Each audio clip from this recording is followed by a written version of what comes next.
நெல்லை மாவட்டம் விக்கிரமசிங்கபுரம் நகர்மன்ற தலைவருக்கு எதிராக ஆளும் கட்சி உறுப்பினர்களை நம்பிக்கையில்லா தீர்மானம் கொண்டுவர கோரி ஆணையரிடம் கடிதம் அளித்துள்ளனர்.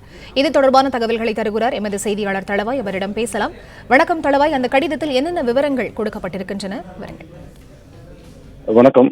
நெல்லை மாவட்டம் அம்பை அடுத்த விக்கியபுரம் நகராட்சியில் மொத்தம் 21 வார்டுகள் உள்ளன. இதில் திமுகவை சேர்ந்த உறுப்பினர் செல்வ சுரேஷ் பெருமாள் தலைவராக உள்ளார். 2 உறுப்பினர்கள் மறைந்த நிலையில் 3 பேர் அதிமுகவை சேர்ந்தவர்கள்.